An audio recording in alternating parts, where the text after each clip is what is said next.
تین علی ملک سلیمان۔ اب ایک اور حقیقت نوٹ کیجئے، جب کسی مسلمان امت میں دین کی اصل حقیقت، اصل تعلیمات سے بہت پیدا ہوتا ہے تو رجحان کدھر ہو جاتا ہے؟ جادو، ٹونا، ٹوٹکا، تعویذ، عملیات، قرآن کی عملیات۔ قرآن اترا تھا کسی اور کے لیے، کام کے لیے، یہ اس کو ذریعہ بناتے ہیں دشمن کو زیر کرنے کے لیے۔ محبوب آپ کے قدموں میں آ کر گرے گا، عمل قرآنی ہے، اتنے 100 روپے کا آپ دیجائیے تو مل جائے گا۔ یہ دندے ہمارے ابھی چل رہے ہیں، خوب چلتے ہیں، اور میں سمجھتا ہوں کہ سب سے زیادہ فلرشنگ کاروبار جو ہے وہ اس طرح کا ہے۔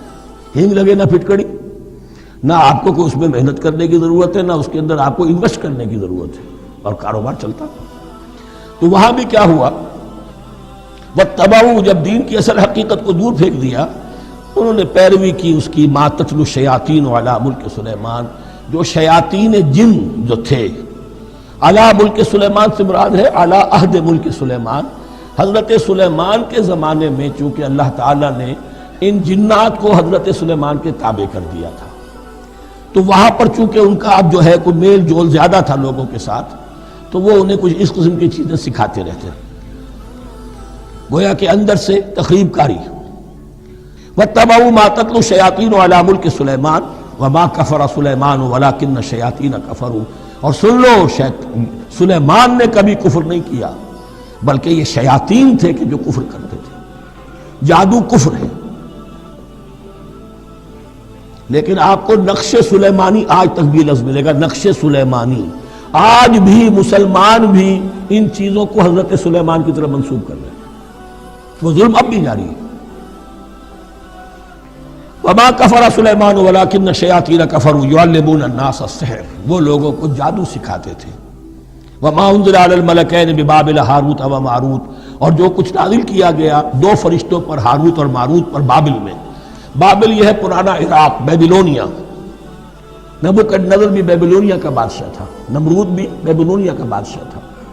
عراق کے بادشاہوں کا لقب ہی تھا نمرود، نماردہ اس کی جمع ہے۔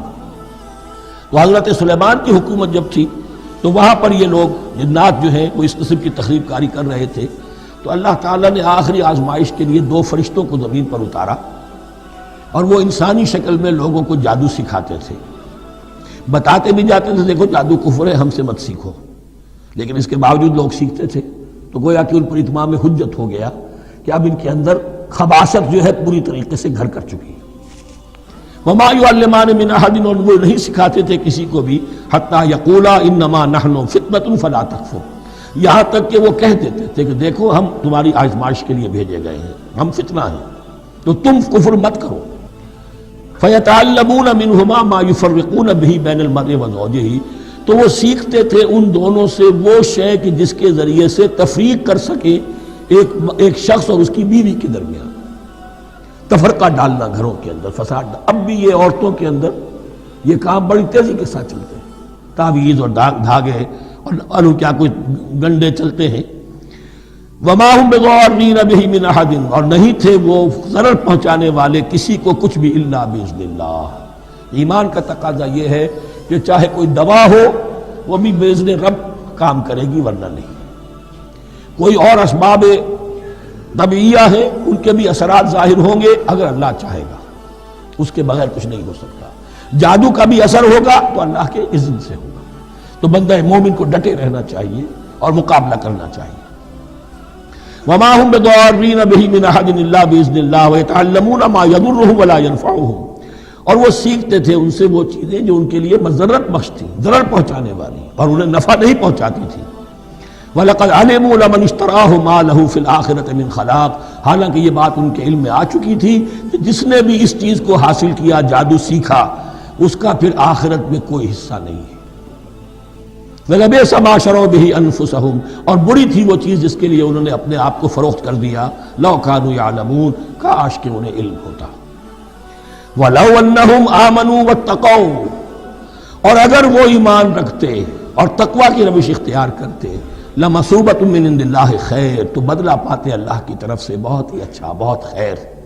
لَوْ كَانُوا يَعْلَمُونَ، کاش کہ ان کو معلوم ہوتا۔ Mm-hmm.